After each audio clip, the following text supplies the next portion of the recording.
Hare Krishna, it's a great honor for me to be with you, all devotees of Chennai congregation. So today I will...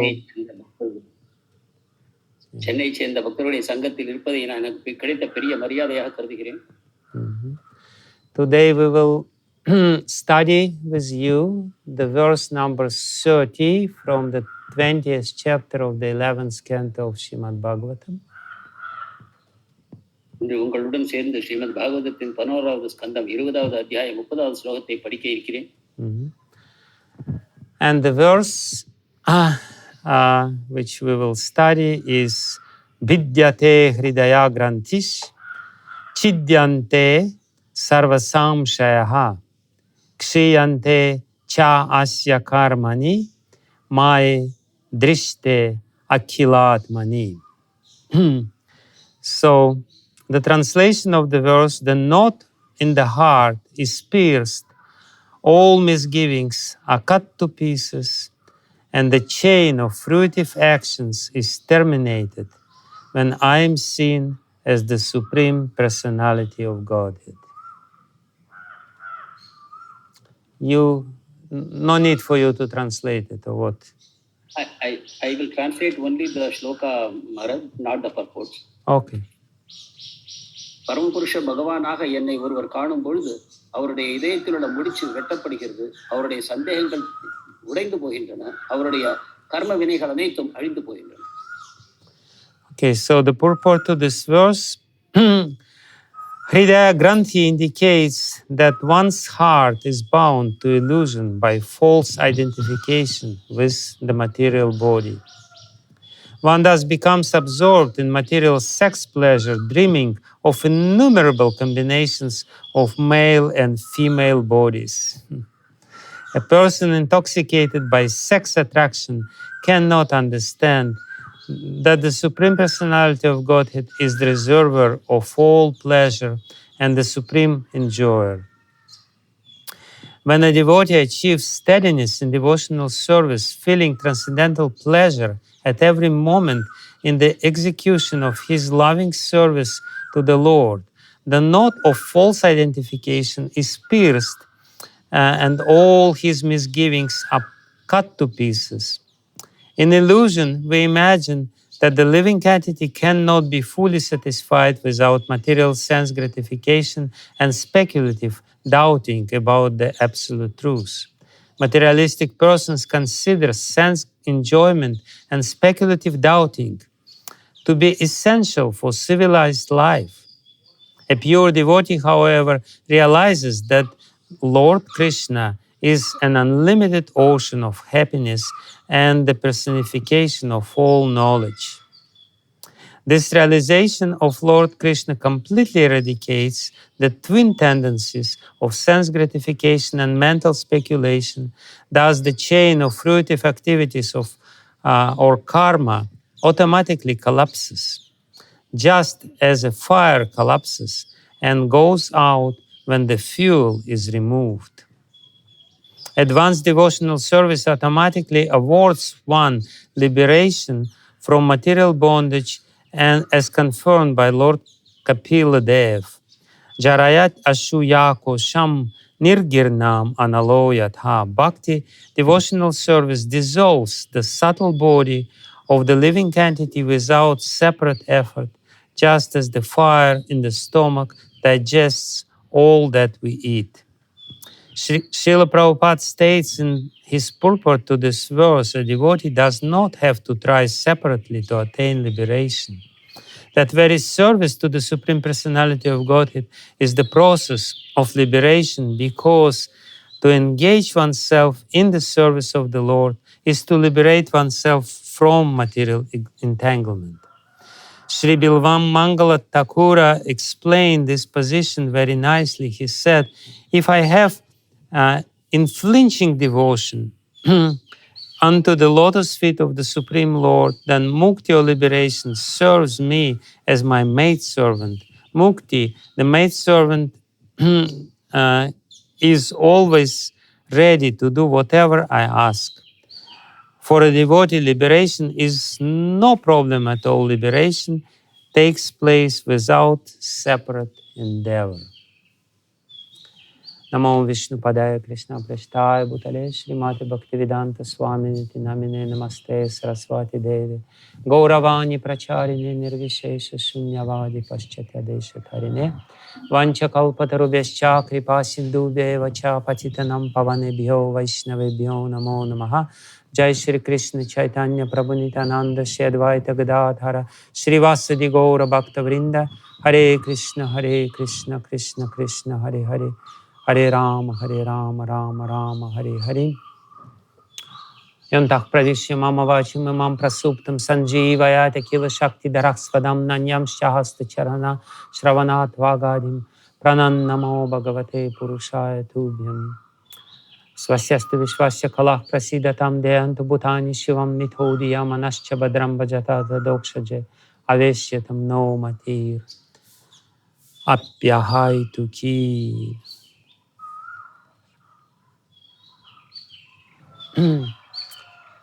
Hare Krishna. So in this chapter, Lord Kṛṣṇa explains basically two main paths of spiritual realization, Jnana Yoga and Bhakti Yoga. இந்த அத்தியாயத்தில் கிருஷ்ணர் முக்கியமாக இரண்டு விஷயங்களை, அதாவது ஞான யோகம் மற்றும் பக்தி யோகத்தை பற்றி பேசுகிறார். Although he says that there are three paths of spiritual realization in the beginning, karma yoga, jnana yoga, and bhakti yoga, he emphasizes the two last one, giving some attention to karma yoga, but basically speaking about this two one, jnana yoga and bhakti yoga. ஆரம்பத்தில் மூன்று வழிகளை பற்றி பேசுகிறார், கர்மயோகம், ஞான யோகம், பக்தி யோகம் என்று. ஆனாலும் சில ஸ்லோகங்களில் அதை பற்றி பேசிய பிறகு முக்கியமாக இந்த இரண்டு பாதைகளை, அதாவது ஞான யோகம், பக்தி யோகம், இவற்றை மட்டுமே வலியுறுத்தி பேசுகிறார். And the reason is very significant because karma yoga is not actually fully fledged path of spiritual realization, despite the misunderstanding which many people have. இதன் காரணம் மிக முக்கியமானது. அதாவது கர்ம வழி என்பது நம் இறுதி இலக்கை அடைவதற்கு உதவுவதில்லை, அதில் குறைபாடுகள் இருக்கின்றன. மக்கள் இதை தவறாக புரிந்து கொண்டிருக்கிறார்கள். Karma yoga is a very important process, but it's a preliminary process for the purification of the heart. கர்மயோகம் ஒரு முக்கியமான வழிமுறை, ஆனால் அது ஒரு ஆரம்ப நிலை படிதான், அதாவது இதயத்தை தூய்மை செய்து கொள்வதற்காக. It doesn't give the positive realization of the nature of the Supreme Absolute Truth. It only gives some dim realization, which comes automatically by the purification of the heart. But the real realization of the Supreme Absolute Truth comes either on the way of Jnana Yoga or by performing Bhakti Yoga. பரமசத்தியத்தை பற்றிய நேரடியான புரிதலை கர்மயோகம் வழங்குவதில்லை. மாறாக அது இதயத்தை தூய்மை செய்வதன் மூலமாக இயல்பாகவே பரமசத்தியத்தை பற்றிய ஒரு வகையான புரிதல் உண்டாகிறது. ஆனால் ஞான யோகம், பக்தி யோகத்தின் மூலமாகத்தான் அந்த பரமசத்தியத்தை பற்றிய நேரடியான அனுபவம் உண்டாகிறது. And out of these two, Jnana Yoga gives the realization of impersonal aspect of the Absolute Truth, which is Brahman, and Bhakti Yoga can give the full-fledged realization of the Supreme Absolute Truth as the Supreme Personality of Godhead, Bhagavan Shri Krishna. இந்த இரண்டுக்குள்ளும் ஞான யோகம் பகவானை பற்றிய ஒரு அருவமான ஒரு புரிதலை தான் நமக்கு கொடுக்குமே தவிர, நமக்கு பக்தி யோகம் மட்டுமே முழுமையான பரமபுருஷ பகவானாக ஒரு நபராக அவரை நமக்கு விளக்குகிறது. This chapter is very important because in this chapter also Shri Krishna very clearly defines the qualification for practicing these processes. இந்த அத்தியாயம் மிகவும் முக்கியமானது. ஏனென்றால் இந்த வழிமுறைகளை பின்பற்றுவதற்கு வேண்டிய தகுதிகளை பற்றி பகவான் விளக்குகிறார். It's not that I may choose voluntarily which process I can perform. it really depends on my qualification. It's not just a question of my mental imagination, or maybe I will become Gopi in Vrindavan or whatever. All depends, it's a scientific process, and it depends on my internal readiness to perform this process or that process. என்னுடைய வழிமுறையை நான் தன்னிஷ்டமாக தேர்ந்தெடுக்க முடியாது. அதற்கான தகுதிகள் அமைந்திருக்கின்றன. எனவே எனது மனம் போன போக்கில் நான் ஒரு கோபியாக இருக்க விரும்புகிறேன் என்று நமது வழிமுறையை தேர்ந்தெடுக்க முடியாது. மாறாக நம்முடைய தகுதிகளை முழுமையாக புரிந்து கொண்டு அதற்கு ஏதுவான ஒரு வழிமுறையை நாம் எடுக்கிறோம். Srila Prabhupada often emphasized that bhakti yoga, and in fact any yoga process, is a scientific process. It's not just a question of belief or sentiments. It's a scientific process, and scientific process implies very clearly defined qualification to perform this path. ரூபாதர் கூறுகிறார், யோக வழிமுறை என்பது ஒரு விஞ்ஞானபூர்வமான வழிமுறையாகும். அது மனப்போன போக்கில் இருப்பதல்ல. எனவே இதற்கான சரியான புரிதலுடன் ஒருவருடைய பாதை தேர்ந்தெடுக்கப்பட வேண்டும். And of course, we know that basically Krishna wants to stress the power of Bhakti Yoga, because Jnana Yoga, even though it's a very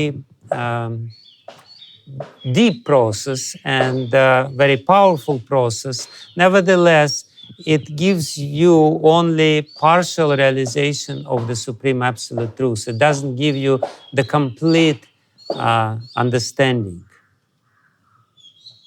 அடிப்படையில் பகவான் கிருஷ்ணர் பக்தி யோகத்தையே நமக்கு வலியுறுத்தி கூற விரும்புகிறார். ஞான யோகமானது மிக ஆழமான ஒரு வழிமுறையாக இருந்தாலும் கூட பகவானை பற்றிய ஒரு பகுதியான புரிதலை, அவருடைய அருவமான அந்த சக்தியை பற்றியே நமக்கு விளக்குகிறார். And therefore, at the end of this chapter, Sri Krishna specifically speaks about Bhakti Yoga and the power of Bhakti Yoga. எனவே இந்த அத்தியாயத்தின் இறுதியில் பகவான் குறிப்பாக பக்தி யோகத்தை பற்றியும் அதனுடைய சக்திகளை பற்றியும் நமக்கு விளக்குகிறார். In the previous verse, Lord Kṛṣṇa said, when an intelligent person engages constantly in worshipping me through loving devotional service as described by me, his heart becomes firmly situated in me.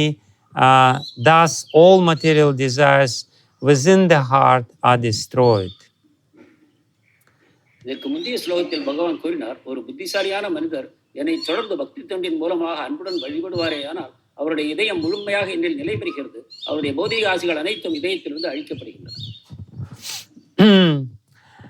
He says, if you perform here Bhakti Yoga as I explained to you, taking into considerations the qualifications for Bhakti Yoga, which is the attachment to hearing Krishna Katha, then for sure your heart will be automatically freed or purified from all the desires, which is the main cause of our suffering in this world. பகவான் இங்கு கூறுகிறார், நான் விளக்கிய வழிமுறையை பின்பற்றி நீ பக்தி யோகத்தை செய்வாயானால், என்னை பற்றி கேட்பதையும் பேசுவதையும் தொடர்ந்து செய்து வருவாயானால், உன் இதயத்தில் இருக்கக்கூடிய பௌதிகமான ஆசைகள் அனைத்தும் அழிந்துவிடும், என் மேல் நிலையான பக்தி உண்டாகும் என்று கூறுகிறார். People have very difficult time even to understand that material desires is the cause of our sufferings, because they think that material desires is the cause of my full life, of my enjoyment in this life. They don't understand that material desires is the main cause of all our sufferings. மக்கள் இந்த சிறு விஷயத்தை கூட புரிந்து கொள்ள மிகவும் சிரமப்படுகிறார்கள். என்னுடைய துன்பங்கள் அனைத்தும் என்னுடைய லௌகிக ஆசைகளினால் தான் விளைகின்றன என்பதை அவர்கள் புரிந்து கொள்வதில்லை. மாறாக லௌகிக ஆசைகளின் காரணமாகத்தான் என்னுடைய உலகின் ஆனந்தம் அனைத்தும் எனக்கு கிடைக்கிறது என்று நினைக்கிறார்கள். இந்த லௌகிக ஆசைகளை விடுவதன் மூலமாகத்தான் ஆனந்தம் கிடைக்கும் என்பதை அவர்களுக்கு புரிவதில்லை. I remember once I was giving a lecture to a very new kind of, people who are not really familiar with spiritual life. They are kind of, new age people, interested in little yoga, little this, little that. So I was giving a lecture to them, And I was speaking about this point, and I said that the material desires is the cause of our problems in this life. ஒரு முறை புதிதாக வந்த இந்த நவீன காலத்து சில மக்களுக்கு நான் பேச நேர்ந்தது. அவர்களுக்கு ஆன்மீக ஞானம் ஏதும் இல்லை. சிறிதளவு யோகம் ஞானம் என்று அவர்களுக்கு ஆர்வம் இருந்ததை தவிர அவர்களுக்கு குறிப்பான புரிதல் இல்லை. நான் அவர்களுக்கு இந்த விஷயத்தை விளக்க ஆரம்பித்தேன். பௌதிக ஆசைகள் தான் துக்கத்துக்கு காரணம் என்று. And was one lady, she was sitting right in front of me in the first row. When I said this, she just exploded. She didn't like it. She started yelling at me, you know, how you can say this? Material desires are not bad. Material desires are very good. You know, how we can live without desires? She was really indignant. She was really agitated by my statement. முன்வரிசையில் அமர்ந்திருந்த ஒரு பெண்மணி நான் இதை கூறியவுடன் வெடித்து போனார். அவர் மிகுந்த கோபத்துடன் என்னிடம் கூறினார், பௌதிக ஆசைகள் இல்லாமல் ஒருவர் எவ்வாறு சந்தோஷமாக இருக்க முடியும்? நீங்கள் எந்த விதத்தில் இவ்வாறு கூறுகிறீர்கள்? என்னுடைய வாழ்க்கையின் ஆனந்தம் முழுவதுமே இந்த பௌதிக ஆசைகளினால் தான் கிடைக்கிறது என்று மிகவும் வலுவாக மறுத்து பேசினார்.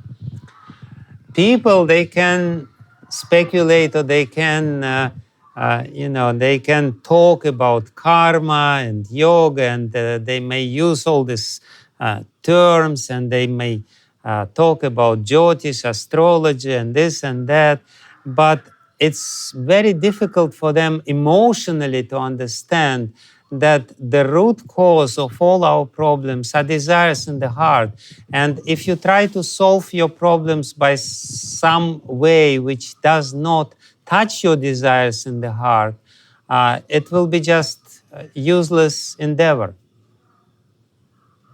மக்கள் கர்மம், யோகம், ஜோதிடம் போன்ற விஷயங்களில் பொதுவான ஒரு ஆர்வத்தை காட்டுகிறார்களே தவிர அவர்கள் தங்களுடைய உணர்ச்சி பூர்வமாக தங்களுடைய மனதில் இருக்கக்கூடிய ஆசைகளை அது ஒரு விதத்தில் தொட்டால் ஒழிய தங்களிடம் மாற்றம் உண்டாகாது என்பதை புரிந்து கொள்வதில் மிக மந்தமாக இருக்கிறார்கள். So therefore, Shri Krishna says here that, if you always think about me within your heart, then your heart will be very peaceful place where I will be able to situate.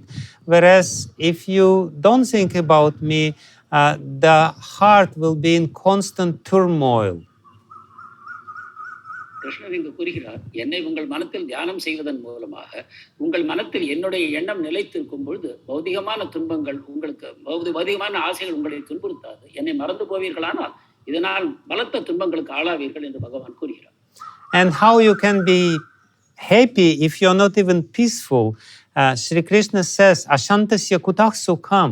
Where is the question of sukha, happiness, if there is no shanta? அதாவது என்னை பற்றி தியானம் செய்யாவிட்டால் உங்கள் மனத்தில் அமைதி கூட உண்டாகாது. அப்பொழுது ஆனந்தம் கிடைப்பதற்கு என்ன வாய்ப்பு இருக்கிறது? அசாந்தஸ்ய குத சுகம் என்று பகவான் கூறுகிறார். அமைதியற்ற மனத்தில் சுகம் எவ்வாறு உண்டாகும்? If you always plan about your future enjoyment this way or that way, how you will become this or that or whatever, there is no question of happiness. You will always be in anxiety, and you will always be agitated about, all these future plans which will never be fulfilled at the end of the day. எப்பொழுதும் உங்கள் எதிர்கால சுகத்தை பற்றியே நீங்கள் பலவிதமான திட்டங்களை தீட்டிக் கொண்டிருப்பீர்களானால், நான் இந்த விதமாக ஆக வேண்டும், இந்த விதமாக அனுபவிக்க வேண்டும் என்று, அப்பொழுது உங்கள் மனம் கவலையில் ஆழ்ந்து போகும். அது நடக்குமா நடக்காத எதிர்காலத்தை பற்றியே நீங்கள் சிந்திக்கும் பொழுது எவ்வாறு நீங்கள் சந்தோஷமாக இருக்க முடியும்? And then in this verse which we study today, which is a very important verse because it is repeated in Srimad Bhagavatam twice. Very few verses of Srimad Bhagavatam are repeated twice, and this is one of the verses which is repeated twice. First, it appears in the very beginning of Srimad Bhagavatam, in the second chapter of the first canto, and then it repeats this verse. Shri Krishna himself repeats it. இன்றைய ஸ்லோகம் மிகவும் முக்கியமானது. இது 2 முறை பாகவதத்தில் வருகிறது. இதை போன்ற ஸ்லோகங்கள் மிக குறைவு. இது பாகவதத்தின் ஆரம்பத்திலேயே 1வது ஸ்கந்தம் 2வது அத்தியாயத்தில் ஒரு முறை வருகிறது. இப்பொழுது மீண்டும் பகவான் தன்னுடைய திருவாயிலிருந்து இந்த அத்தியாயத்தில் கூறுகிறார். Sutta Goswami, in the second chapter of the first canto of Srimad Bhagavatam, after describing the gradual path or the gradual progression, the stages of bhakti, the stages of internal development which person undergoes while practicing bhakti, he actually puts this verse at the end, because that's the final result or the final achievement of Bhakti-yoga. சூத கோஸ்வாமி 2வது அத்தியாயத்தில் பக்தி பாதையில் படிப்படியாக ஒருவர் அடையும் முன்னேற்றங்களை பற்றி பல ஸ்லோகங்களில் கூறிய பிறகு இறுதியாக இந்த ஸ்லோகத்தை வைக்கிறார். அதாவது இந்த ஸ்லோகத்தின் மூலமாக பக்தி பாதையில் செல்பவர் இறுதியாக அடையக்கூடிய பயன் என்ன என்பதை நமக்கு அவர் விளக்குகிறார். And here also we can see that Sri Krishna puts this verse towards the end of this chapter where he describes these two processes and primarily Bhakti-yoga. இங்கும் கூட நாம் பார்க்கிறோம், அத்தியாயத்தின் இறுதியில் தான் இந்த ஸ்லோகத்தை வைக்கிறார். ஞானம் பக்தி இந்த இரண்டையும் கூறிய பிறகு இறுதியாக பக்தி யோகத்தை அவர் வலியுறுத்தி கூறுகிறார். And basically it indicates that the success in Bhakti Yoga is when you see the Supreme Lord face to face. இதன் முக்கியமான குறிப்பு என்னவென்றால், பக்தி யோகத்தின் வெற்றி என்னவென்றால் பகவானை நீங்கள் நேருக்கு நேர் காண வேண்டும். Bhakti is not just some, theoretical process which you may do for some time and then when you die something will happen to you. Bhakti is very practical, and the proof of your success in bhakti is then when you see the Lord face to face. பக்தி என்பது ஒரு ஏட்டறிவு போன்றதல்ல. சிறிது காலம் பயிற்சி செய்வது, பிறகு இறந்து போவது, ஏதோ அனுபவங்களை அடைவது என்று அல்ல. நீங்கள் பக்தி யோகத்தை பயிற்சி செய்வதன் மூலமாக பகவானை நேருக்கு நேராக காண வேண்டும். It is also said in Brihādaranyaka Upanishad that atmavare drashtavyam and then shrotavyam mantavyam nididhyasitavyam.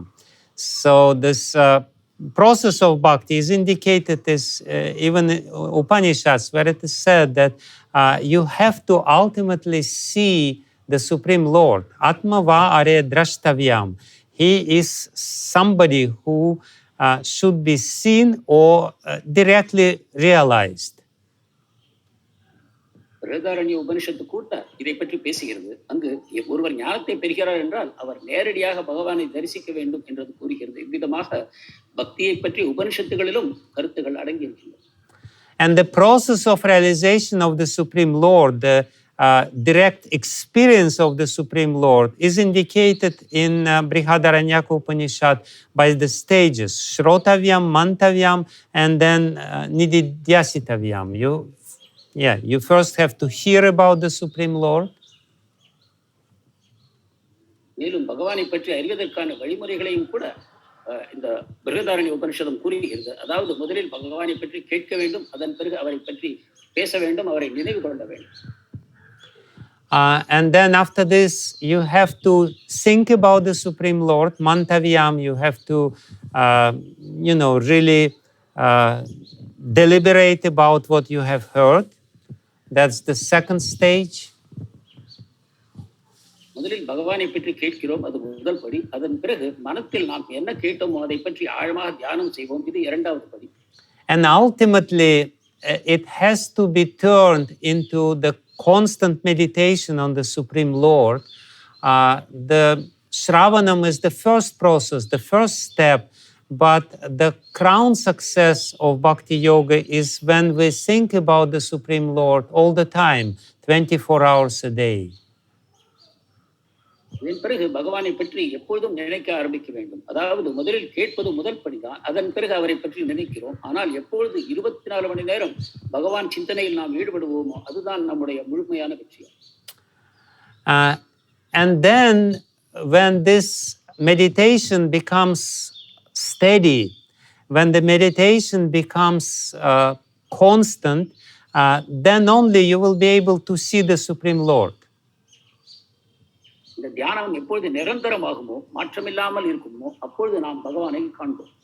The same thing Sri Krishna himself says in the previous verse, where he says, asakrit, when you think about me all the time, constantly, then I will be firmly situated in your heart, and all the material desires will be driven away from your heart by the fact of my presence.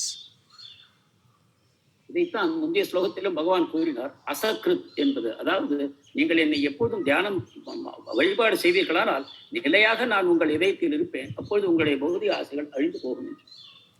And here in this particular verse, which we try to study and understand very deeply, Sri Krishna says about the three side effects of practicing bhakti. இந்த ஸ்லோகத்திலும் நாம் முக்கியமாக கவனிக்க வேண்டும். இதில் பக்தி செய்வதன் மூலமாக 3 பயன்களை அவர் கூறுகிறார். The main result of bhakti is seeing or experiencing the Supreme Lord, having the direct experience of the presence of Supreme Lord in our life or in our, in our dealings within our heart, basically.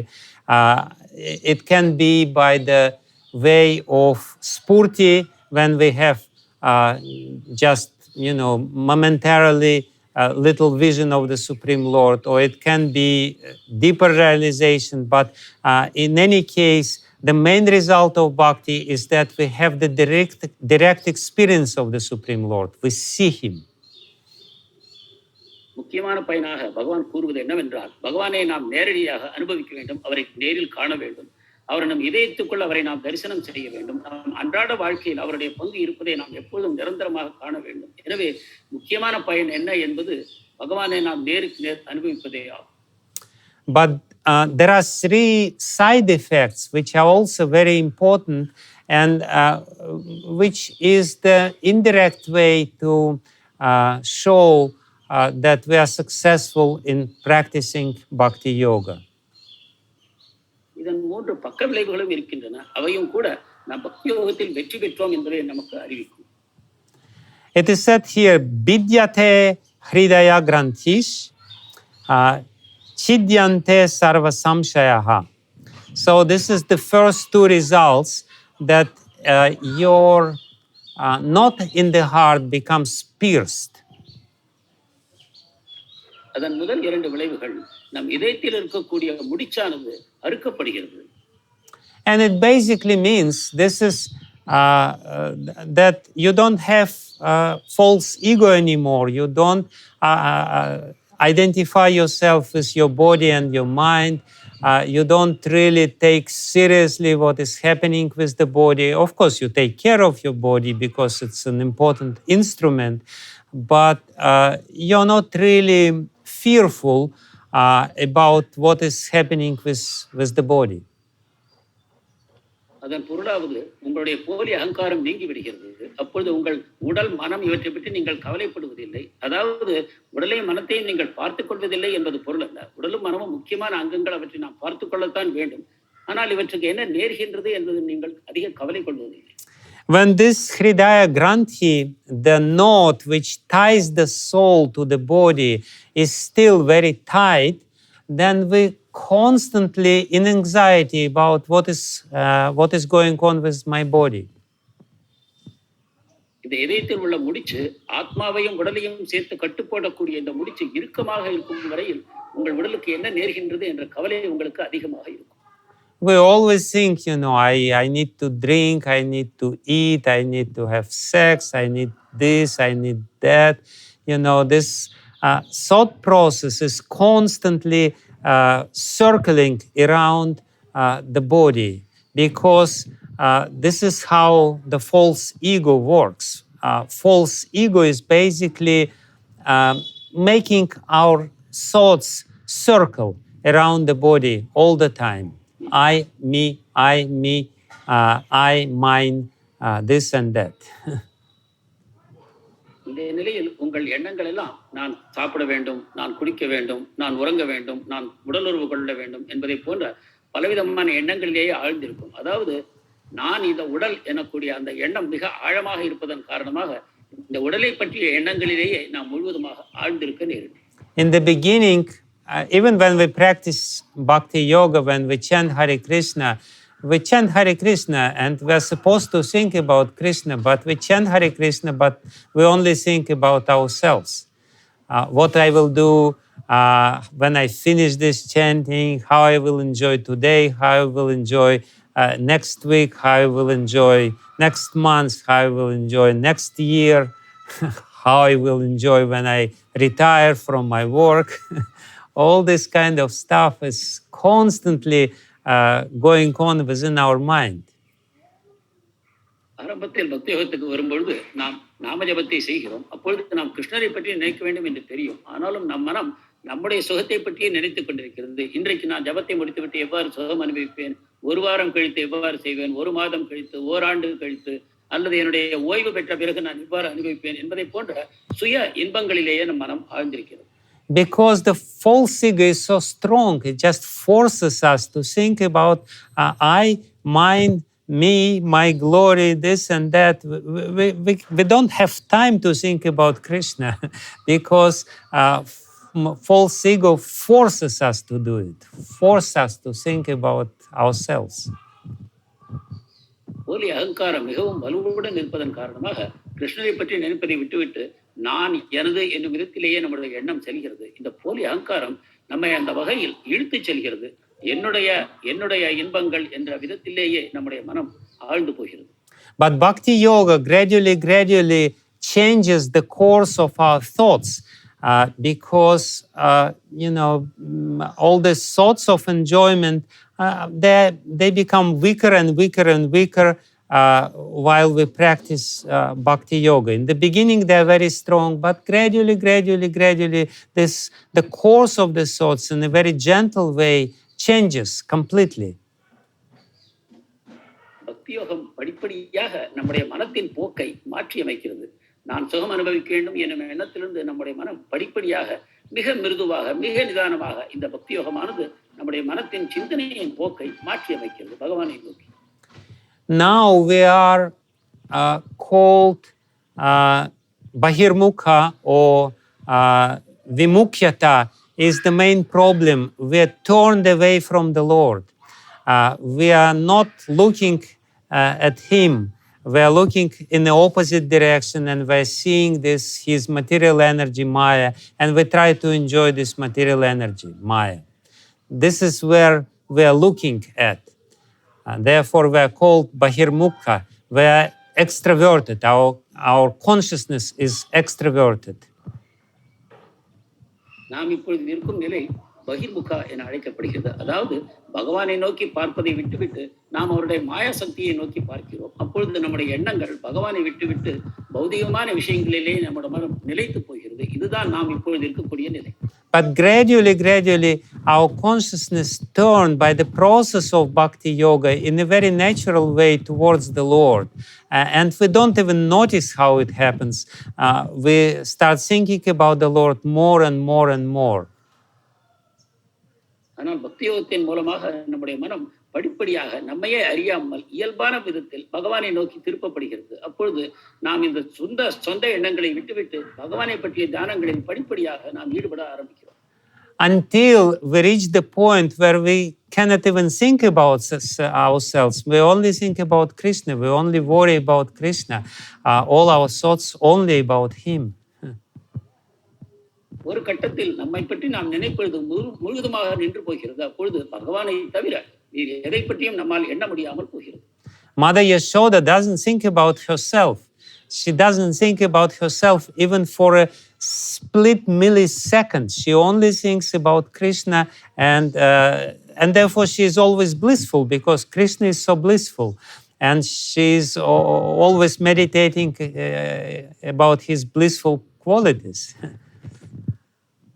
தாய் யசோதை எப்பொழுதும் தன்னை பற்றி நினைப்பதில்லை. ஒரு கணம் கூட அவர் தன்னை பற்றிய எண்ணத்தில் ஈடுபடுவதில்லை. மாறாக எப்பொழுதும் கிருஷ்ணரை பற்றியே நினைத்துக் கொண்டிருக்கிறார். கிருஷ்ணரோ ஆனந்த வடிவமானவர் என்னும் காரணத்தினால் அவரும் அந்த ஆனந்தத்திலேயே லயித்திருக்கிறார். ஒரு கணம் கூட தன்னை பற்றிய எண்ணம் அவருக்கு தோன்றுவதில்லை. So the first result, the first side effect is bhidyate hṛdaya-granthiś, the granthiḥ, the the knot in the heart becomes slackened. It does not become so tight, and we don't have to think about this body, worry about this body, be afraid that I will die, and I will get disease, this and that. So that's the first result. எனவே முதல் பக்க விளைவு என்ன என்றால், இதயத்தில் இருக்கக்கூடிய அந்த ஆத்மாவையும் உடலையும் சேர்த்து கட்டி இருக்கக்கூடிய முடிச்சு இறுக்கம் குறைய ஆரம்பிக்கிறது. அப்பொழுது நம்முடைய இதயத்தில் ஏற்கனவே இருந்த பலவிதமான கற்பனைகளும் பயங்களும் எதிர்காலத்தை பற்றிய எண்ணங்களும் நம்மிடமிருந்து தளர்ந்து போகின்றன. இதுதான் முதல் விளைவு. And the very important thing here is that all the verbs in this verse, they are in atmanepade, which basically means they are reflexive verbs, and it indicates that what is described here is happening automatically without our conscious endeavors. It's not that by our conscious endeavors we try to slacken the knot in the heart or to undermine the false ego. It happens itself without our conscious endeavor, conscious desire. இந்த ஸ்லோகத்தின் அமைப்பு எவ்வாறு இருக்கிறது என்றால், அது நம் இதயத்தில் எவ்வாறு இயல்பான விதத்தில் மாற்றங்கள் உண்டாகின்றன. நாம் எந்த முயற்சியும் செய்யவில்லை. நம் போலி அகங்காரத்தை நீக்க வேண்டும் எனக்கூடிய முயற்சியும் நம்மிடம் இல்லை. ஆனால் படிப்படியாக இதயத்தில் இருக்கக்கூடிய முடிச்சு அவிழ்ந்து நாம் எவ்வாறு பகவானிடம் ஈடுபட்டு போகிறோம் என்பதை இந்த ஸ்லோகம் விளக்குகிறது. Vishwanath Chakravarti Thakur, to stress this, he quotes, and the commentators of this verse also quote the verse from Kapila-dev, Jarayata Shuyako Sham, Nirgirnam Analoyat Ha. In the same way, we don't really think what will happen with the food when we eat. It being digested automatically, and this process of purifying the subtle body or digesting the subtle body is also totally automatic without our conscious endeavors. இதை பற்றி உரை கூறும்பொழுது விஸ்வநாத் சக்கரவர்த்தி டாக்கூரும் கூட கபிலதேவர் கூறிய அந்த ஸ்லோகத்தை மேற்கோள் காட்டி, பக்தியோகம் செய்வது எவ்வாறு என்றால், நாம் உணவு உண்பதைப் போல உணவு உண்ணும் பொழுது அந்த பொருள் எவ்வாறு வயிற்றில் உள்ள அக்னியின் காரணமாக ஜீரணம் செய்யப்படுகிறதோ முழுவதுமாக, அதே போல நம்முடைய ஆன்மீக அந்த சூக்ஷ்ம சரீரமானது எவ்வாறு படிப்படியாக முயற்சி இல்லாமல் அழிந்து போகிறது என்பதை கூறுகிறார். It's not that we eat something and then we start thinking, which enzyme I should put in my stomach. It's not that we're consciously doing something. It goes on automatically. We just ate, and everything else is being done itself. நாம் உணவை உண்ணும் பொழுது உணவை வாய்க்குள் போடுகிறோம், அதன் பிறகு விழுங்குகிறோம். அதன் பிறகு என்ன நடக்கிறது என்று நமக்கு தெரியாது. இந்த அமிலத்தை போட வேண்டும், அந்த சுரப்பி நீரை போட வேண்டும் என்ற விதத்தில் நாம் எந்த விதத்திலும் திட்டமிடுவதில்லை. தானாகவே அவை அனைத்தும் உடலுக்குள் நடந்தேறுகின்றன. In other words, our conscious endeavors should go into the process of bhakti. We should try to execute it as properly as possible, and then all these other results will come without any trouble, without any extra endeavor. அதாவது சுய ஞாபகத்துடன் நாம் செய்யக்கூடிய முயற்சிகள் அனைத்தும் பக்தி பாதைக்கு உள்ளேயே செலுத்தப்பட வேண்டும். வேறு விதங்களில் நாம் கவனம் செலுத்த தேவையில்லை. அவை அனைத்தும் இயல்பாகவே தானாகவே நடந்தேறிவிடும். And then the next result, very important, is chidyante sarva-saṁśayāḥ. All our doubts about the absolute truth are being dispelled. அடுத்த விளைவு என்னவென்றால், பரம சத்தியத்தை பற்றிய நமக்கு இருக்கக்கூடிய சந்தேகங்கள் அனைத்தும் நீங்குகின்றன. Literally, chidyante means they cut to pieces. They're just totally, completely smashed.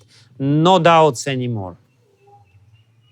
இங்கு chidyante என்ற பதம் பயன்படுத்தப்படுகிறது. அதன் பொருளாவது அவை தூள் தூளாக்கப்படுகின்றன என்பது. Yeah. So at this moment of time, when our realization is not complete, when we don't see Lord face by face, we have so many doubts in our mind. So many doubts. நாம் இப்பொழுது இருக்கும் நிலை நாம் இப்பொழுது இருக்கும் நிலையில் நாம் அதிகமாக முன்னேறவில்லை. ஏனென்றால் நாம் பகவானை நேருக்கு நேர் பார்க்கவில்லை. எனவே பலவிதமான சந்தேகங்கள் நம் மனத்தில் இருக்கின்றன. Most of the people, they even doubtful whether God exists or not, even though it's so obvious that there must be somebody who created this beautiful world. Still, these people just, yeah, maybe not. பலருக்கு கடவுள் இருக்கிறாரா இல்லையா எனும் சந்தேகம் கூட இன்னும் இருந்து கொண்டுதான் இருக்கிறது. இந்த அற்புதமான உலகத்தை படைத்த ஒருவர் இருக்கத்தான் வேண்டும் என்றாலும் கூட அவர் இருப்பாரோ எனக்கூடிய குழப்பம் மக்களுக்கு இருக்கிறது.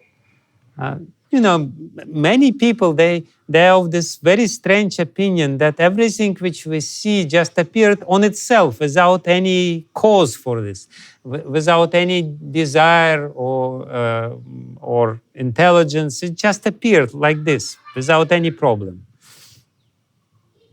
பலர் இன்னும் இந்த வினோதமான கருத்தை கொண்டிருக்கிறார்கள். இந்த அற்புதமான பிரபஞ்சம் அனைத்தும் ஒருவருடைய இச்சை இல்லாமல், ஒருவருடைய ஆசைகள் எந்த விதமான முயற்சியும் இல்லாமல் தானாகவே இந்த உலகம் தோன்றிவிட்டது என்னக்கூடிய கருத்தை அவர்கள் ஏற்றுக்கொள்கிறார்கள். There is a little story about Newton, this famous physicist in England. He was a religious person. He believed in God, even though he was a scientist. But he had a friend, and this friend was an atheist. And he couldn't understand how this Newton, can really believe in God. இங்கிலாந்தைச் சேர்ந்த விஞ்ஞானி Isaac நியூட்டனை பற்றி ஒரு கதை இருக்கிறது. அவர் கடவுளை நம்பக்கூடியவர், விஞ்ஞானியாக இருந்தாலும் கூட. ஆனால் அவருக்கு ஒரு நண்பர் இருந்தார். அவர் நாஸ்திகர். அவர் எவ்வாறு இந்த நியூட்டன் கடவுளை ஏற்றுக்கொள்கிறார் என்று ஆச்சரியப்படுவார். So Newton wanted to teach him a lesson. And he asked somebody, or he himself, I don't know, he made a model of the solar system, the sun in the center, and then Earth and Mercury and Moon and everything. So he made a very beautiful 3D model of the solar system, the real, small solar system. And put it in his room. தன்னுடைய நண்பருக்கு சரியான புரிதலை வழங்க வேண்டும் என்று விரும்பிய Isaac Newton சூரிய குடும்பத்தின் ஒரு மாடல் செய்து நடுவில் சூரியன், சுற்றிலும் கோளங்கள், அதை சுற்றி வருவதைப் போல ஒரு சிறு இதை அமைத்து தன்னுடைய மேஜையில் வைத்தார். And it was made very beautifully, very carefully. So his friend came to visit him, and he saw this model. அது மிக கவனமாக அமைக்கப்பட்டிருந்தது. அப்பொழுது அந்த நண்பர் அங்கு வந்த பொழுது இதை பார்த்தார். And he looked at this model, and he started looking, and he said, "Oh, such a beautiful model. Who did it?" அதை பார்த்து மிகவும் ஆச்சரியத்துடன், இது அருமையாக இருக்கிறதே, இதை யார் செய்தார்கள் என்று கேட்டார். Who made it? செய்தவர் யார்? And then Newton said, "Nobody." யாரும் செய்யவில்லை. It just appeared here. அது தானாகவே இங்கு தோன்றிவிட்டது. And the friend said, "No, how can appear? Tell me, don't joke at me.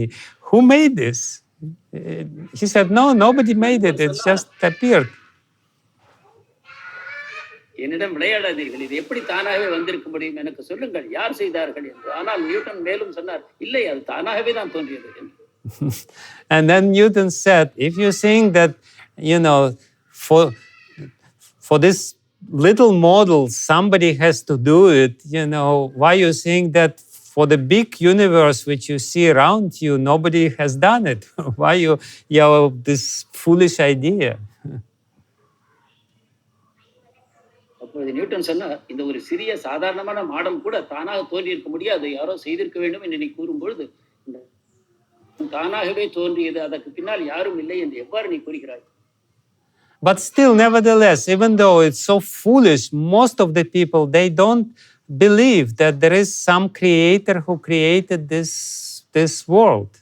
They just refuse to do it. They say, no, it appeared on its own, without any conscious endeavor. இருப்பினும் இது ஒரு பைத்தியகாரத்தனமான கொள்கையாக இருந்தாலும் கூட பெரும்பாலான மக்கள் இன்னும் கூட இந்த பிரபஞ்சத்தில் இருக்கக்கூடிய அனைத்தும் தானாகவே தோன்றின, அதை செய்தவர் யாரும் இல்லை என்னும் கொள்கையை ஏற்றுக்கொள்கிறார். But even those people who believe that there is God, they have so many doubts and misgivings who he is. மேலும் கடவுளை நம்பக்கூடியவர்களுக்கு உள்ளும் பகவான் உண்மையில் அவர் யார் என்பதில் பலவிதமான சந்தேகங்கள் இருக்கின்றன. They say, yes, there is some cause, but whether this cause is conscious or unconscious, whether this cause is intelligent or not intelligent, whether this cause is personal or impersonal, and even those who believe that it's personal, they have so many different ideas, whether it's Vishnu or Shiva or Ganesh or Durga, and it goes on without end. படைப்பிற்கு காரணம் இருக்கிறது என்று ஏற்றுக்கொண்டாலும் கூட அந்த காரணம் உணர்வுள்ளதா, உணர்வு இல்லாததா, உருவமா, அருவமா, அல்லது உருவம் என்று ஏற்றுக்கொண்டவர்களுக்கும் கூட இது சிவபெருமானா, பிரம்மாவா, துர்க்கையா என்பதை போல பலவிதமான சந்தேகங்களை பலவிதமான மக்கள் கொண்டிருக்கிறார். So therefore, the first doubt which people have is about the nature of the absolute truth. And actually, Srila Jiva Goswami, while explaining this verse, he says that there are three kinds of doubts which people have. எனவே மக்களுக்கு உள்ள முதல் சந்தேகம் என்னவென்றால் பரம சத்தியம் என்ன என்பதைத்தான். அதை பற்றி ஜீவ கோஸ்வாமி மக்களுக்குள்ள மூன்று வகையான தவறான கருத்துக்களை கூறுகிறார். First kind of doubt, whether the absolute truth exists, whether it's there, and what kind of absolute truth is, what is this absolute truth which we are trying to realize? முதலாவது பரம சத்தியம் ஒன்று இருக்கிறதா, அது எவ்வாறு இருக்கிறது, அதை நாம் எந்த விதத்தில் புரிந்து கொள்ளப் போகிறோம் என்று. Yeah, this Parama Satyam, which we are trying to realize, first we hear about this and we don't have experience, so we have to believe this. But while practicing, we become completely convinced. Yes, Param Satyam is a little bluish boy who is running in the meadows of Vrindavan and herding cows. And that's very difficult to understand in the beginning. பரம சத்தியத்தை பற்றி நாம் முதலில் கேட்கிறோம், அதை கேட்டபடியே நாம் ஏற்றுக்கொள்ள வேண்டி இருக்கிறது. ஆனால் படிப்படியாக நாம் அதை பயிற்சி செய்யும் பொழுது அந்த பரம சத்தியமானது நீல நிறமான ஒரு சிறுவன் பிருந்தாவனத்தில் உள்ள தோட்டங்களில் அவன் ஓடியாடி விளையாடி கொண்டிருக்கிறான் என்பது, அது பிற்பாடு அந்த புரிதல் உண்டாகிறது. ஆரம்ப நிலையில் இதை ஏற்றுக்கொள்வது கடினமாகிறது. Srila Jiva Goswami says that these doubts about the nature of absolute truth,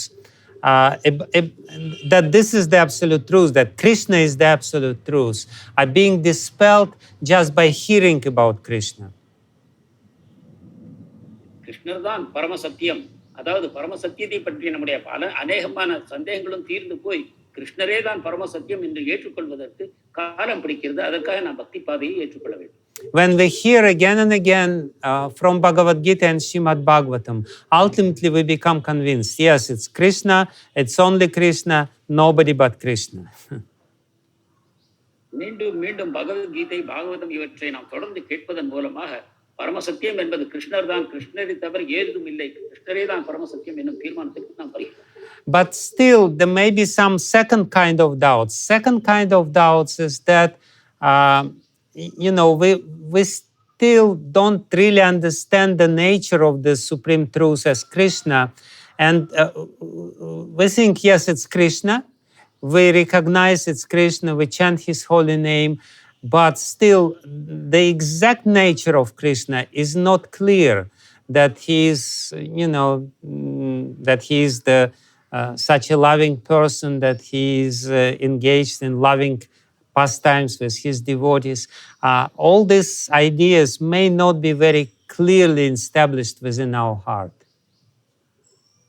இரண்டாவது சந்தேகமாக ஜீவ கோஸ்வாமி கூறுவது என்னவென்றால், கிருஷ்ணர் தான் பரம சத்தியம் என்று நாம் ஏற்றுக்கொண்டு விட்டோம், ஆனாலும் கூட அவருடைய இயல்பு என்ன என்று நமக்கு தெரியவில்லை. பக்தர்களோடு அவர் எந்த விதத்தில் தன்னுடைய அன்பை பரிமாறுகிறார், எந்த விதத்தில் அந்த பரிமாற்றத்தை பக்தர்கள் அனுபவிக்கிறார்கள், இதை போன்ற கிருஷ்ணனுடைய முழுமையான இயல்புகள், செயல்பாடுகளை பற்றி நமக்கு புரிவதில்லை, சந்தேகங்கள் இருக்கு. Therefore, the second kind of doubts is the doubts about the exact nature of the Supreme Absolute Truth.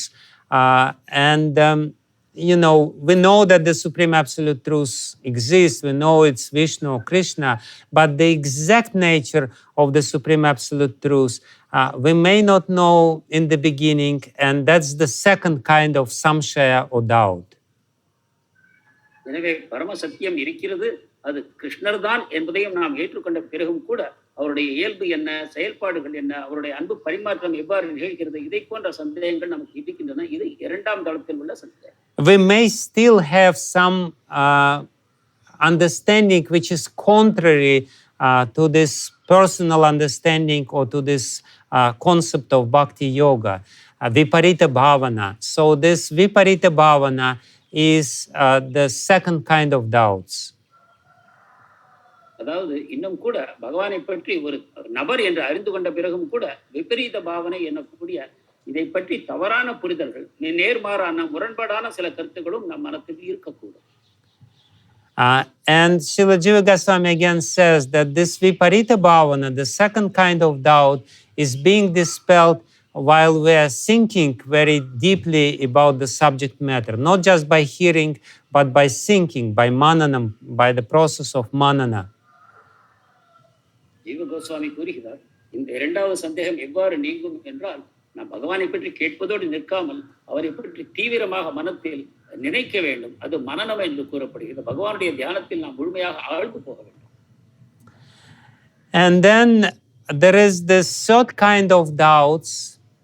We know that there is absolute truth. We know the exact nature of absolute truth. That absolute truth is the supremely attractive person who is engaged in his loving pastimes with his devotees. But we still may have the third kind of doubt, whether I am capable of realizing this truth, whether I am worthy of entering into the eternal relationship with Krishna. This is the third kind of doubt about my yogyata, my readiness to do it. இந்த இரண்டு சந்தேகங்களும் தீர்ந்த பிறகு, அதாவது முதலாவதாக பரமசத்தியம் இருக்கிறதா என்னும் சந்தேகம், அடுத்தது பரமசத்தியம் கிருஷ்ணர் தான் எனக்கூடிய அதை பற்றி, அவருடைய இயல்பை பற்றி, அவருடைய அன்பு பரிமாற்றங்களை பற்றிய சந்தேகங்கள், இந்த இரண்டு சந்தேகங்களும் தீர்ந்த பிறகு மூன்றாவது சந்தேகம் யோக்கியதா, அதாவது அவரை பற்றி நான் தெரிந்து கொண்டேன், ஆனால் அவருடைய அன்பு பரிமாற்றத்திற்கு நான் உகந்தவன் தானா, என்னிடம் அந்த தகுதிகள் இருக்கிறதா, அதை நான் அடைய முடியுமா என்பதை போன்ற சந்தேகங்கள். And this doubt about our yogyata is being dispelled only when we see Lord face to face or when we enter into the relationship with the Lord. நம்முடைய இந்த தகுதியை பற்றிய நம்முடைய சந்தேகங்கள் அனைத்தும் பகவானை நாம் நேரடியாக பார்க்கும் பொழுது, அவருடைய லீலைகளுக்குள் நாம் நுழையும் பொழுது, அப்பொழுதுதான் இந்த சந்தேகம் தீர்க்கப்படும். So this, when Krishna says chidyante sarva-saṁśayāḥ, he means all these three kinds of doubts are being dispelled by the process of devotional service.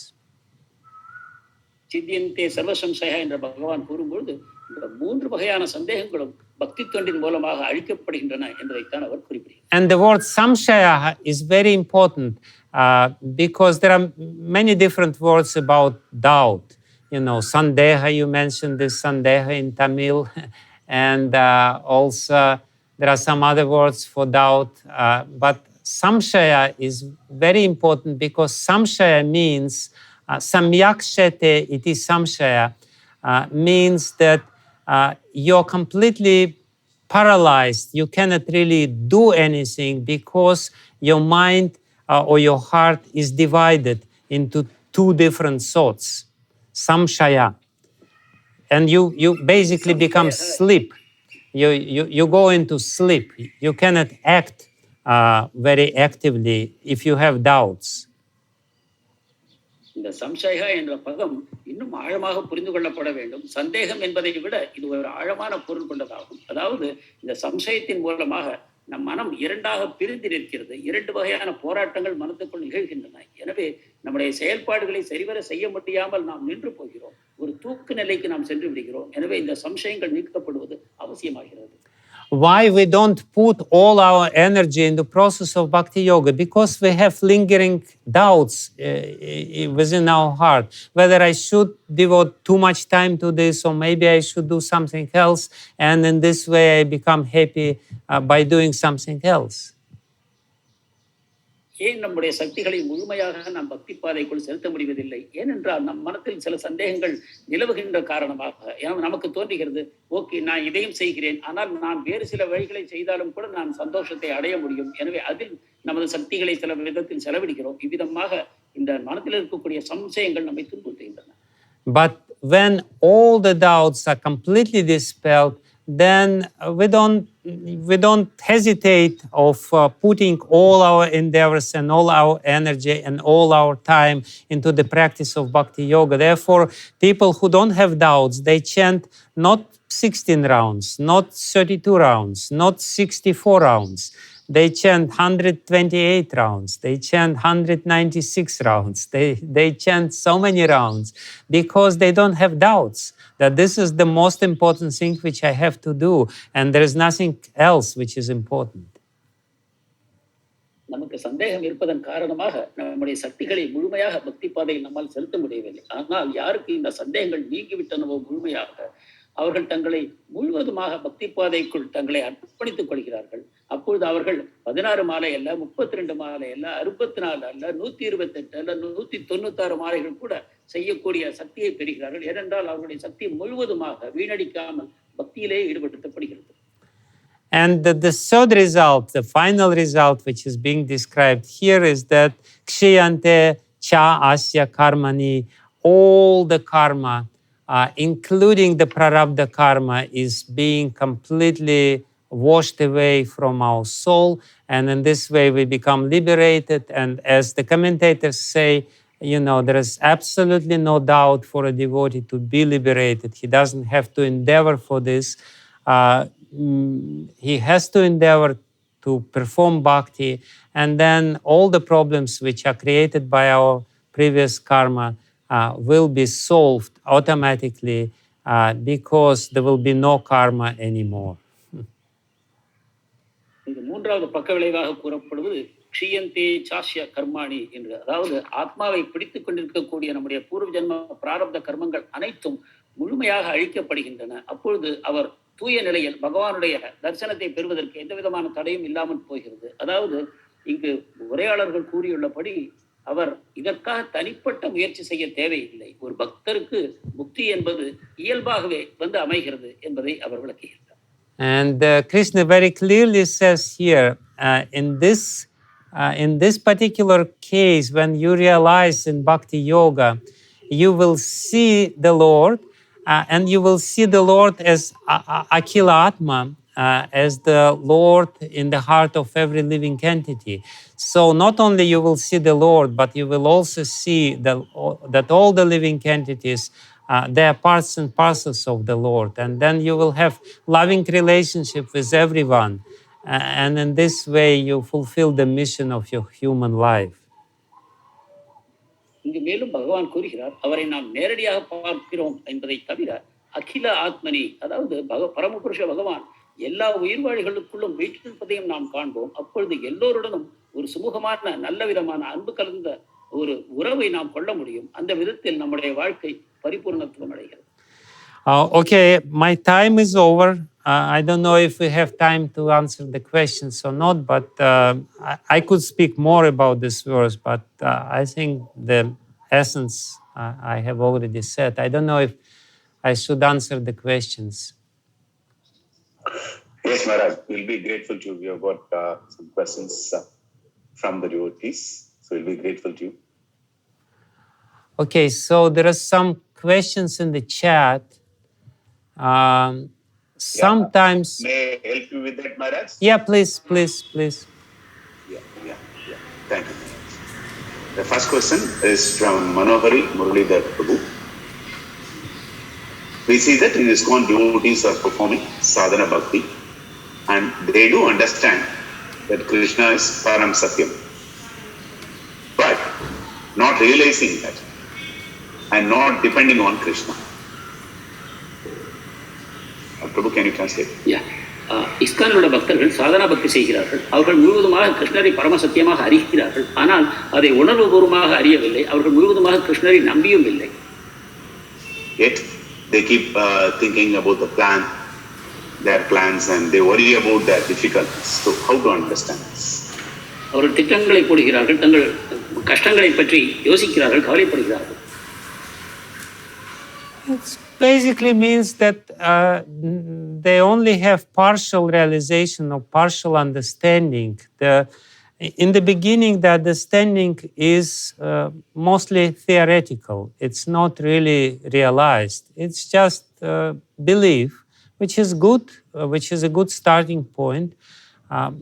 But we are in this process, so we just have to continue the process. அதாவது அவர்களுக்கு முழுமையான புரிதல் இல்லை. புரிதலின் ஆரம்ப கட்டத்தில் ஒரு பகுதியான புரிதல் அவர்களுக்கு இருக்கிறது. இதுவும் நல்லதுதான். ஆனால் இதை கொண்டு நாம் அதிகமான பக்தியை செய்ய முடியாது. எனவே இந்த பாதையை தொடர்ந்து செய்ய வேண்டும். Intellectually we are convinced, but this intellectual conviction is not everything. There is something beyond this intellectual conviction.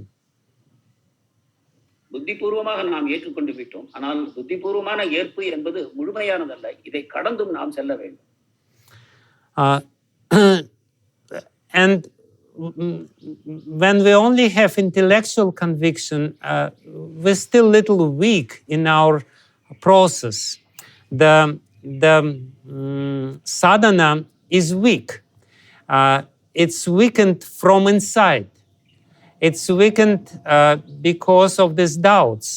You know, we may not even understand consciously these doubts, but these doubts like worms from inside. Like if we have worms, the worms eat some food which we eat, and we don't even notice how they eat the food. But the result is that we become weak. In the same way, there is this worms of doubts inside us, and these worms are eating something, and we're not so strong in our sadhana. புத்திபூர்வமான புரிதல் மட்டும் போதாது. அப்பொழுது நம்முடைய சாதனை பலவீனமாக இருக்கிறது. இந்த பலவீனம் நமக்கு உள்ளிருந்து உண்டாகிறது. எவ்வாறு நம் உடலில் புழுக்கள் இருக்குமானால் நாம் உண்ணும் உணவை அந்த புழுக்கள் எடுத்துக்கொள்கின்றன. எனவே நமக்கு முழுமையான போஷாக்கு கிடைப்பதில்லை. அதே போல நாம் அறிவுபூர்வமாக இல்லாவிட்டாலும் சில சந்தேகங்கள் நமக்கு உள்ளேயே இருந்து கொண்டிருக்கின்றன. அவை நம்மை அரித்துக் கொண்டிருக்கின்றன. எனவே நம்மால் முழுமையான பயனை அடைய முடிவதில்லை. நம்முடைய சாதனை முழுமையான பயனை தருவதில்லை. Therefore, we have this very beautiful word, buddhi-purvaka. We have to have the conscious endeavors to perform our sadhana stronger. Then the process will be quicker. எனவே இந்த புத்திபூர்வகமான என்னும் பதத்தை நாம் தீவிரமாக எடுத்துக்கொள்ள வேண்டும். அதாவது முழு முயற்சியுடன் நம்முடைய பக்தி பாதையில் நாம் முன்னேற வேண்டும். அப்பொழுது இந்த சந்தேகங்கள் நம்மை விட்டு நீங்கும். In the beginning, we should not count too much on the automatic process. We have to really push ourselves a little bit gently to perform our sadhana in hearing and chanting and remembering the Lord. And then the process will be very quick. ஆரம்ப நிலையில் நாம் பக்தியிலேயே கவனத்தை அதிகமாக செலுத்த வேண்டும். நாம் முழுவதுமாக கேட்பது, படிப்பது மற்றும் பகவானின் தியானம் செய்வது என்ற நேரடியான பக்தி பாதைகள் நம் மனத்தை முழுமையாக ஈடுபடுத்த வேண்டும். அப்பொழுது இந்த விளைவுகள் நமக்கு தானாக வரும். Okay, next question, please. Thank you so much, Maharaj. Thank you for the clarity. The next question is from His Grace Swarnamadha Prabhu. Here we see that seeing Lord face to face is the success of our bhakti.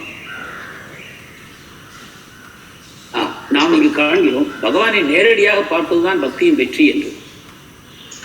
Whereas, how do we understand with regard to serving the Lord in the mood of separation as the highest method, as we have been taught by Sri Chaitanya Mahaprabhu? How to see this? நாம் சைத்தன்ய மகாபிரபு விரகத்தின் மூலமாக பகவானுக்கு சேவை செய்வதுதான் உயர்ந்தது என்று கூறுகிறார். இதை எவ்வாறு புரிந்து கொள்வது? The meeting and separation, they are inseparable from each other. பகவானை சந்திப்பது அவரிடமிருந்து பிரிவு இரண்டும் ஒன்றுக்கொன்று தொடர்புடையவை. அவற்றை பிரிக்க முடியாது. The separation becomes very deep only after meeting. Very ஆழமான பிரிவாற்றாமை சந்திப்புக்கு பிறகுதான் உண்டாயிற்று. It is said by Bharata Muni. Bharata Muni says that meeting and separation, they are nourishing each other.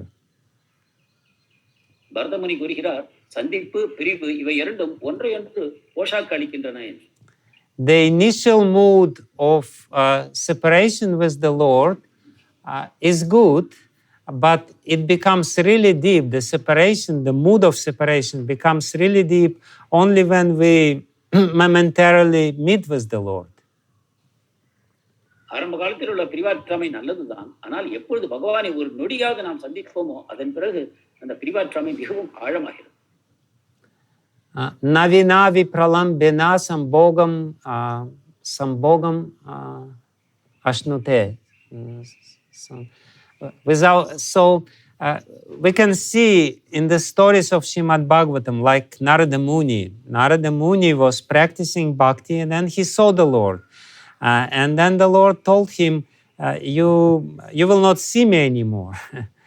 And that actually strengthened his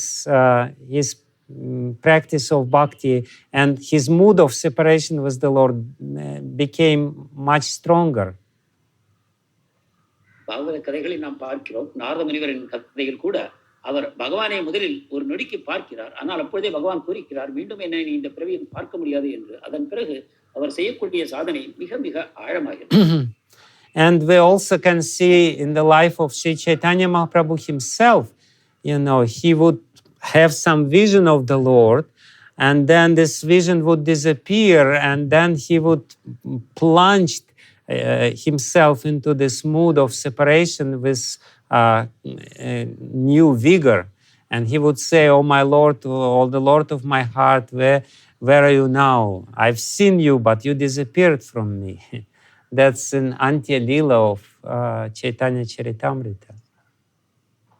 சைத்தன்யன் வரலாற்றிலும் கூட அந்தியலீலையில் நாம் பார்க்கிறோம். சைத்தன்ய மகாபிரபு முதலில் பகவானுடைய தரிசனத்தை பெறுகிறார் சிறிது. அதன் பிறகு அவர் மறைந்து போகிறார். அப்பொழுது பகவானை நான் எவ்வாறு காண்பேன், எப்பொழுது உங்களுடைய தரிசனம் மீண்டும் கிடைக்கும் என்னும் விதத்தில் மிக ஆழமான விதத்தில் பிரிவாற்றாமையை உணர்கிறார். அப்பொழுது அந்த ஆழமான பாவத்தை அவர் பெறுகிறார். So you will really realize the mood of separation which was recommended by Chaitanya Mahaprabhu after meeting. Before meeting, your separation will be purely theoretical. எனவே சைத்தன்ய மகாபிரபு பேசக்கூடிய அந்த விப்ரலம்ப பாவம் நீங்கள் பகவானை ஒரு நொடி சந்தித்த பிறகுதான் உங்களால் உண்மையாக அனுபவிக்க முடியும். அதற்கு முன்னால் உங்களுடைய அனுபவம் எல்லாம் ஏட்டறிவுதான். Okay. Thank you so much, Maharaj. That was excellent. The next question is from Her Grace Medavini Sati Mataji. Sometimes we feel anxiety even when we perform devotional service. For example, when we have less time for completing the deity dressing, or when some paraphernalia is missing. So particularly during worship, we feel some anxiety. So how do we see this? பக்தி தொண்டு செய்யும் பொழுதும் கூட நம் மனத்தில் சில விதமான கவலைகள் உண்டாகின்றன.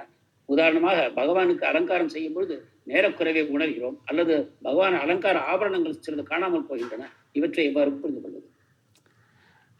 There are different kinds of anxieties. Some anxieties, they are contaminating, they are making our heart more dirty, and some anxieties are purifying. பலவிதமான கவலைகள் இருக்கின்றன. அவற்றில் சில நம் மனத்தை களங்கப்படுத்துகின்றன, வேறு சில அதை தூய்மைப்படுத்துகின்றன.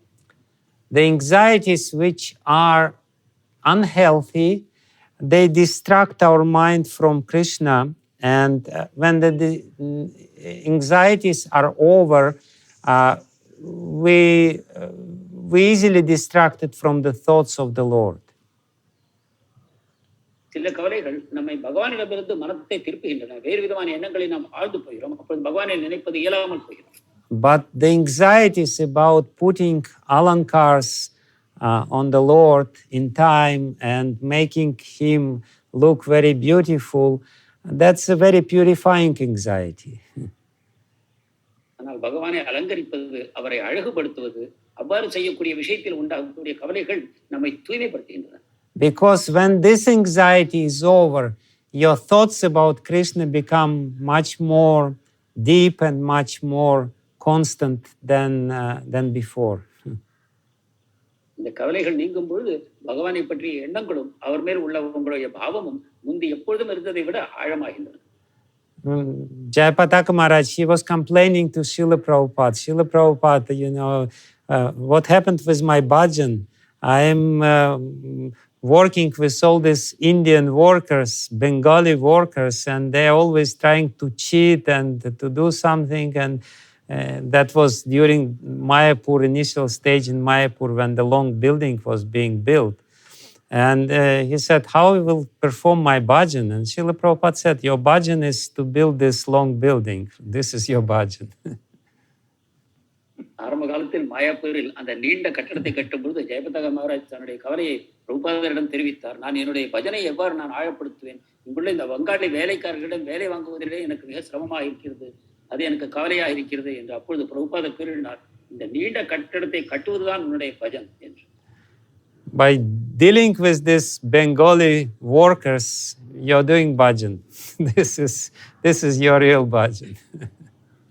இந்த வங்காள வேலைக்காரர்களிடம் வேலை வாங்குவதுதான் உங்களுடைய உண்மையான பஜனம் என்று அவர் கூறினார். Because it's purifying in the long run, ultimately. ஏனென்றால் உங்கள் இதயத்தை அது தூய்மைப்படுத்துகிறது. Sometimes, like when there is a forest fire, to stop the forest fire, you do some other fire. And by making some fire, you stop the fire. சில சமயங்களில் காட்டுத்தீ உண்டாகும் பொழுது அந்த காட்டுத்தீயை கட்டுப்படுத்துவதற்காக வேறு ஒரு இடத்தில் தீ மூட்டப்படுகிறது, அதன் மூலமாக அந்த காட்டுத்தீ கட்டுப்படுத்தப்படுகிறது. Or Vishwanath Chakravarti Thakur, he gives another example. He says that if you have a burn in your finger or whatever, if you burn something, then the Ayurvedic treatment of the burn is to apply something which is hot, not something which is cool, but something which is hot. Viswanath சக்கரவர்த்தி டாக்கூர் மற்றொரு உதாரணம் கூறுகிறார். உடலில் ஒரு பக்கம் சூடுபட்டு விட்டது என்றால் அதில் ஆயுர்வேதம் மருத்துவம் என்னவென்றால் அதில் இன்னும் உஷ்ணமான ஒரு பொருளை அங்கு போடுகிறார்கள், குளிர்ச்சி உண்டாக்கக்கூடிய பொருளை பயன்படுத்துவதில்லை. So we destroy this habit of being always in anxiety by accepting the anxiety for Krishna, and that is very purifying. எனவே எப்பொழுதும் கவலைப்படக்கூடிய நம்முடைய தன்மையை நீக்கிக் கொள்வதற்கு பகவானை பற்றிய கவலைகளை நாம் ஏற்றுக்கொள்ள வேண்டும், அது நம்மை தூய்மைப்படுத்தும். Yes. Thank you so much, Maharaj. At the interest of time, we'll just take one final question. Yes. And this is from devotee by name Champion. Can you please clarify how to distinguish between material and spiritual desires? For example, in our பௌதிக மற்றும் ஆன்மீக ஆசைகளுக்கு இடையில் எவ்வாறு வேற்றுமை காண்கிறோம்? Because at times we see that in office we are executing our job and we have an imagination that whatever we are achieving and that income which we are getting, we are spending for Krishna, or a success in office project that may please Krishna. So in that aspect, whether it's a material desire which is being fulfilled or it's actually a spiritual desire, how to get it distinguished? அலுவலகத்தில் நன்கு சம்பாதிக்க வேண்டும், நல்ல வெற்றிகளை பெற வேண்டும், அதன் மூலமாக கிருஷ்ணனுக்கு சேவை செய்யலாம் என்பதை போன்ற எண்ணங்கள் பௌதிகமானவையா ஆன்மீகமானவையா? You cannot distinguish it yourself. அதை நீங்களே தான் பார்க்க வேண்டும், உங்களுக்குள்ளாக ஆராய்ந்து பார்க்க வேண்டும். You need somebody who will help you to distinguish this, because the self-deception mechanisms within our heart are very strong. இதற்கு உதவுவதற்கு வேறொருவருடைய உதவியும் நீங்கள் நாட வேண்டும், ஏனென்றால் நம்மை நாமே ஏமாற்றிக் கொள்ளும் தன்மை நமக்குள் பலமாக இருக்கிறது. And this self-deception is being illustrated in the first chapter of Bhagavad Gita. பகவத்கீதையின் முதல் அத்தியாயத்தில் இந்த தன்னை ஏமாற்றிக் கொள்வதற்கு உதாரணங்கள் நாம் காணலாம். Arjuna is completely convinced in the beginning of Bhagavad Gita that he doesn't have any material desires. All his desires are completely spiritual. இது கீதையின் ஆரம்பத்தில் அர்ஜுனர் தன்னை வெளிப்படுத்துகிறார். தனக்கு எந்த விதமான பௌதிக ஆசையும் இல்லை, ஆன்மீக ஆசைகள் தான் இருக்கின்றன என்று அவர் முழுமையாக நம்புகிறார். And he quotes even Shastras. He says, Itishu Shruma, we have heard this, and he quotes Shastras and this and that to actually convince himself that his desires are spiritual. இதை தன்னைத்தானே நம்ப வைப்பதற்காக அவர் பலவிதமான சாஸ்திரங்களையும் கூட பிரமாணமாக பெரியவர்கள் இவ்வாறு கூறுகிறார்கள் என்னும் விதமாக பலவிதமாக அவர் வாதங்களை வைக்கிறார். And Krishna is standing in front of him and he is smiling. அவர் எதிரிலே நின்று கொண்டு கிருஷ்ணர் புன்முறுவல் பூக்கிறார். And he says, this is all kashmalam, this is all dirt in your heart. கிருஷ்ணர் கூறுகிறார், இவை அனைத்தும் உன் இதயத்தில் உள்ள அழுக்குகள். And because Arjuna is somewhat surrendered to Krishna in the beginning, he starts listening and ultimately he understands, and then he says, Nashta moha, all the illusion, my illusion has been destroyed now. Smritir labdva, I understood, I regained my memory and I know who I am now. அதே சமயம் கிருஷ்ணர் மேல் அவருக்கு பணிவு இருப்பதன் காரணமாக பகவானுடைய உபதேசங்களை கேட்கிறார். அதற்கு பிறகு இறுதியில் அவர் கூறுகிறார், நஷ்டமோகோ, அதாவது என்னுடைய மாய மயக்கங்கள் எல்லாம் நீங்கிவிட்டன. ஸ்மிருதிர் லப்தா, நான் யார் என்பதை நான் புரிந்து கொண்டேன் என்னும் விதமாக பகவானிடம் பேசுகிறார். So you need somebody else who will tell you whether this material desires or not. Otherwise you will be completely convinced that all your desires are spiritual. How it can be otherwise?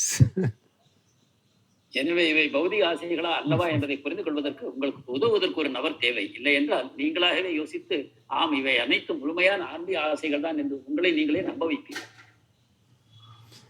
So good luck. Thank you so much, Maharaj. That was amazing. Thank you so much, Maharaj. So on behalf of ISKCON Chennai, we profusely thank you for your time and the enlightenment which you have given on this auspicious day.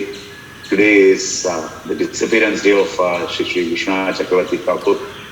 So commemorating this disappearance day, we had a Bhakti retreat Sangha for the last 5 days. So today it is culminating with your wonderful Bhagavatam lecture, Maharaj. So thank you so much for your presence amongst us and seeking your blessings, Maharaj, on this wonderful day. I'm grateful to you for giving me this opportunity to speak on this auspicious day. And I just wanted to thank His Holiness Bhanu Maharaj for his totally monumental, amazing work, service for all Vaishnava community by translating all these works of previous acharyas. It's really amazing what he has done. And there is no words to actually describe the magnitude of his service and his contribution.